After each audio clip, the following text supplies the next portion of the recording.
I need my house back. The average home has 300,000 items stuffed inside. This year I'm trying to declutter 2,023 items from our home. We're halfway through the year, so it's time for an update. Hi, I'm Maria, and welcome to Living Planet Friendly, where I document my imperfect, low-waste lifestyle.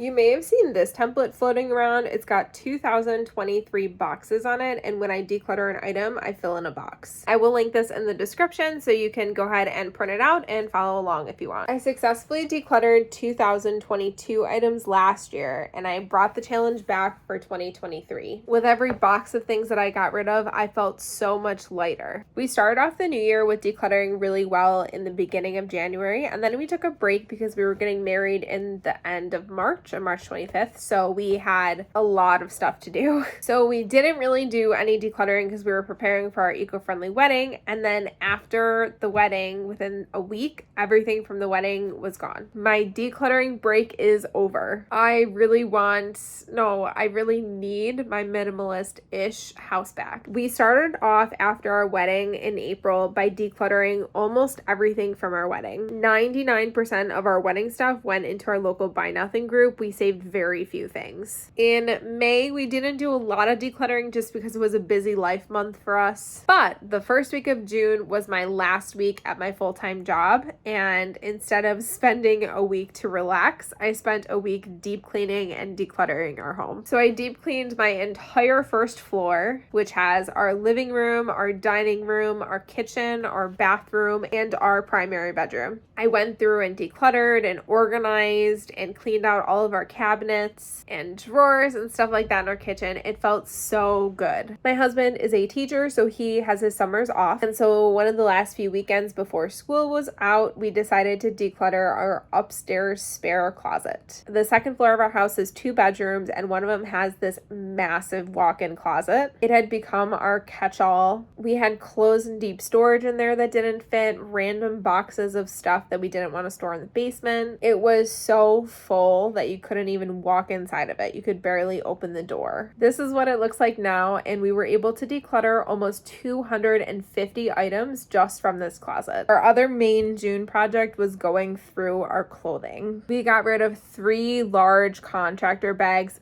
filled to the brim with clothes that we didn't like, that they didn't fit, that we just don't wear anymore. And we had a small Target bag size of clothing that went into a local textile recycling bin. Between the two of us, we had bagged up and donated almost 300 items, and we donated it to a local Buffalo charity called Hearts for the Homeless. At the end of the month, we also went through and decluttered all of our shoes. So we had one large garbage bag of like dress shoes and sneakers that we don't wear. So we donated those too. I also decluttered my craft closet, which is where I store what I call my almost hobbies, things in my craft closet that I just didn't use. So I put together bags for each hobby that I put on my Buy Nothing group, 1 bag for drawing, 1 bag for painting, 1 for photography things, and 1 for jewelry making. And no, I did not count each paint as an item or each bead or brush separately. That's not how I do it. I do it by bin of paint or case of beads or type of brush. So for example, I had 7 cases of beads, so I counted them as 7 squares. I would have been done with this challenge way sooner if I did it per paint, per brush. So I don't do it that way. I want to get through and actually declutter and helpfully declutter. In the beginning of July, we did a massive garage declutter. Our garage has been like our outside catch-all, which I guess is the point of it, but it had gotten so bad. We pulled our cars out, we took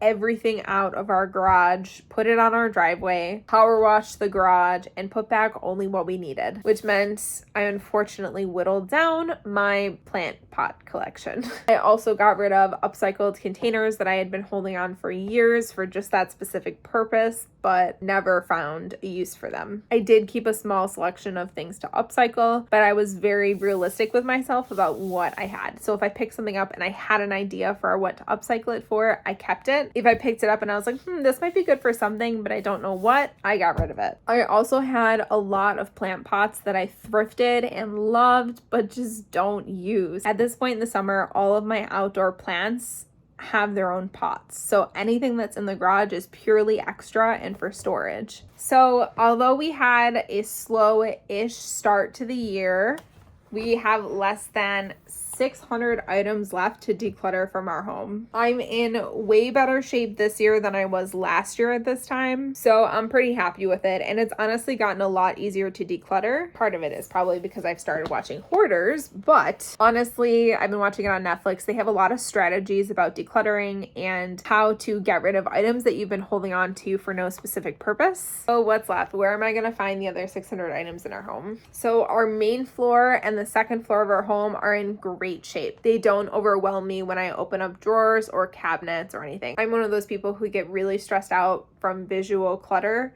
so I don't get that at all anymore and anywhere on our first floor or our second floor. That leaves our basement. Before I add these clips, you have to promise that you're not gonna judge me based on what our basement looks like. It's definitely our work in progress project, and it's definitely one of our catch-all spaces. In the basement, we have a few different spaces, one being this bar area. We need to clear it out and actually set up these kitchen cabinets so we can have this space down here to store extra food, our fancy dishes, and just stuff that doesn't fit in our small kitchen. We are going to get rid of this bar and just have all the kitchen cabinets set up and ready to store things. That's eventually on our list. We have a lot of furniture down here that we'd like to actually set up so we can use this space. The basement has been our catch-all, and we have a lot down here we just don't need anymore. The second space we'll be organizing and decluttering is our tool area. This has gotten so disorganized. There's so much stuff on these shelves that we don't need, so it's on our list to declutter and just organize. The last space is this side of our basement with our laundry. Back here I have several storage bins I go through each year and declutter. I'm ready to whittle it down to a single bin of mementos because I don't really go through these bins other than to declutter, so it's time to get rid of things. With every space that we declutter, I feel so much lighter, and I really love this tracker because it gives me the satisfaction of crossing something off like a to-do list would. So after we declutter, I get really excited to count all the items and then come up here and cross them off and color them in. Which reminds me, I do need to fill in 14 items. I did a very small